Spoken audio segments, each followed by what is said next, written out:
अब सभी को जय मसीह की ओर आज हम पढ़ेंगे याकूब के पते उसके 4 अध्याय उसकी ये कैसे पढ़ेंगे। और आज का हमारा टॉपिक है संसार से मित्रता ना करें। तो यहाँ पे लिखा है कि तुम में लड़ाया और झगड़े कहाँ से आ गए? क्या उन सुख विलास से नहीं जो तुम्हारे अंगों में लड़ते भिड़ते हैं? तुम लालसा रखते हो और तुम्हें मिलता नहीं, इसलिए तुम हत्या करते हो, तुम डाह करते हो और कुछ प्राप्त नहीं कर पाते। तो तुम झगड़ते और लड़ते हो, तुम्हें इसलिए नहीं मिलता कि मांगते नहीं। तुम मांगते हो और पाते नहीं, इसलिए कि बुरी इच्छा से मांगते हो ताकि अपने भोग विलास में उड़ा दो। हालेलुया। मिलकर प्रार्थना करें। धन्यवाद सुनाओ कि ये रफ़ा ये शालम प्रभु जी, आज के वचन आज के कलाम से मेरे पिता आप हर एक से बातचीत करें प्रभु जी। जैसे अपने पिता परमेश्वर कहा प्रभु जी यहाँ पर कि तुम्हारे अंदर लड़ाई झगड़े कहाँ से आते, यही इसी कारण से आता कि तुम शरीर लालसा पूरी करते हो मेरे पिता। जितने आपके बड़ा बेटी देखे प्रभु आत्मिक लालसा कर नहीं पाए, प्रार्थना में बढ़ नहीं पाए, वचन में बढ़ नहीं पाए, तेरे मार्ग पे चल नहीं पाए, तेरी इच्छाओं को पूरी करने में मदद सहायता कर मेरी ईश्वर राजा। पवित्र आत्मा जी मैं हर एक आत्मा सौंपता आज का वचन हर एक जो में सोगना फैलाए प्रभु जी। आप मेरे मुख से होकर बोले पवित्र आत्मा जी मदद सहायता करें। ये प्रार्थना दुआ यीशु तेरे मीठे मधुर नाम से मांगते हैं, आमीन।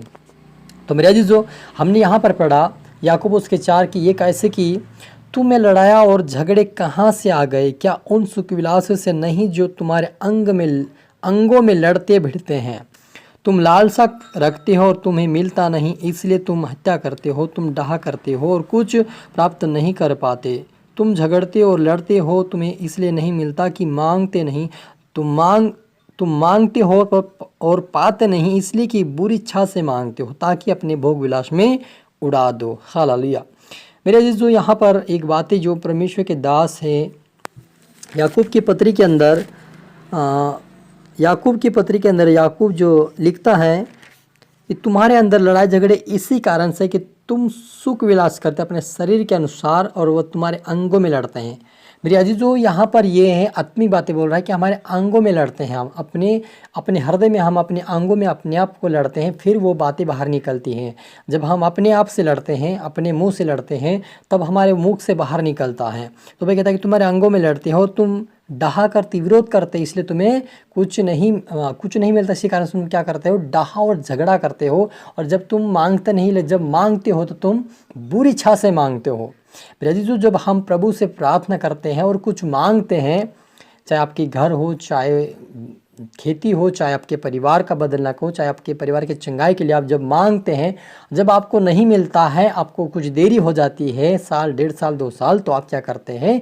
झगड़ने लग जाते हैं, आप बुरा भला कहने लग जाते हैं और क्या करते हैं? आप सुख विलास के जीवन वापस जीने लगते, शारीरिक जीवन, और अपने शरीर की इच्छाओं को पूरी करते हो। और जब तुम मांगते हो तो ऐसी चीज़ें मांगते हो कि अपने भोग विलास में उड़ाने के लिए, इसलिए प्रभु हमारी इच्छा को पूरी नहीं करता है। लेकिन आप इस बात को मांगे कि प्रभु मुझे पवित्र आत्मा दे, परमेश्वर मुझे आपकी सहायता चाहिए, आपकी आत्मा का अभिषेक चाहिए, ताकि मैं इस पापों से बाहर आ जाऊँ, बीमारी से बाहर आ जाऊँ, तेरे मार्ग पे चलता रहूँ, तेरे वचन पे चलता रहूँ, ताकि तेरे राज्य के वारिस बन जाऊँ। क्योंकि बहुत सारे लोग अपनी चंगाई के लिए मांगते हैं, अपने आशीष के लिए मांगते हैं, अपने बरकतों के लिए मांगते हैं और चाहते कि हम वापस दुनिया में चले जाएंगे। इसलिए परमेश्वर ऐसे लोगों को कभी भी ब्लेस नहीं करता मेरे अजीजों, क्योंकि वे अपने सुख विलास के लिए, अपनी इच्छा के लिए, अपने परिवार के लिए मांग लेते हैं और चाहते कि वापस दुनिया में चले जाएंगे।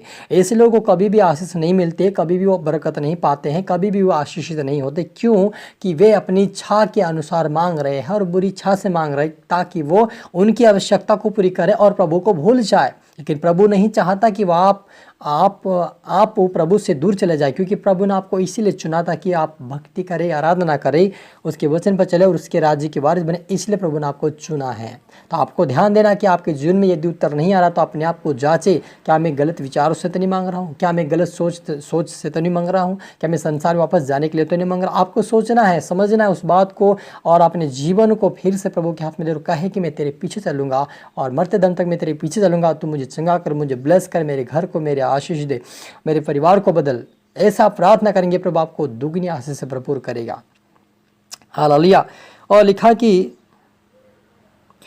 कि हे व्यभिचारिणियों, क्या तुम नहीं जानते कि संसार से मित्रता करनी परमेश्वर से बैर करना है?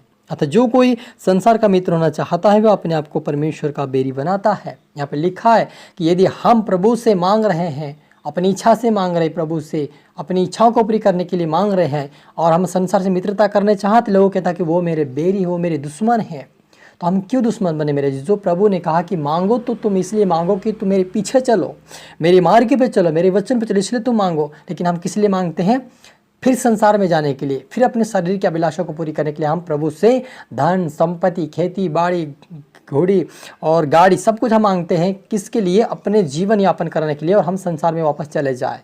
लेकिन ऐसे लोगों को परमेश्वर कहता है कि वे बेचारे ने तुम भूल गए, तुम क्या कर रहे? परमेश्वर से बैर कर रहे, परमेश्वर के विरोध में खड़े हो गए। प्रभु ने आप पर मुझे डांटा है, तो आप पर मुझे इस प्रकार की विचार रखते हुए हमें प्रभु से नहीं मांगना है। मांगना हो तो मांगे, प्रभु हमें बुद्धि दे, हमें ज्ञान दे, और ऐसे कहे कि मैं तेरे पीछे चलूंगा, इसलिए मैं मांगता हूँ प्रभु जी, ताकि मेरी आवश्यकता पूरी हो और मैं तेरे मार्ग पर चलकर तेरे राज्य की वारिस बनूं। इसलिए मांग रहा हूँ। आपकी इस प्रकार की विचार सोच रख के आपको मांगना, ताकि प्रभु आपको ब्लेस कर सके।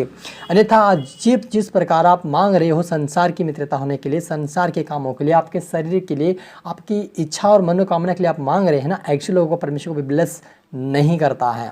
लेकिन जो सच्चाई से मांगते, पूरे दिल से मांगते, उसके पीछे चलने के लिए मांगते, ऐसे लोगों को परमेश्वर बहुत अच्छे आशीष से भरपूर करता है और आशीषित करता है। और लिखा है, क्या तुम यह समझते हो कि पवित्र शास्त्र व्यर्थ कहता है? जिस आत्मा को उसने हमारे भीतर बसाया, क्या ऐसी लालसा करता है जिसका प्रतिफल डाहा हो? वो तो और भी अनुग्रह देता है। इस कारण यह लिखा है कि परमेश्वर अपनी मान्यों का विरोध करता है, परंतु दीनों पर अनुग्रह करता है।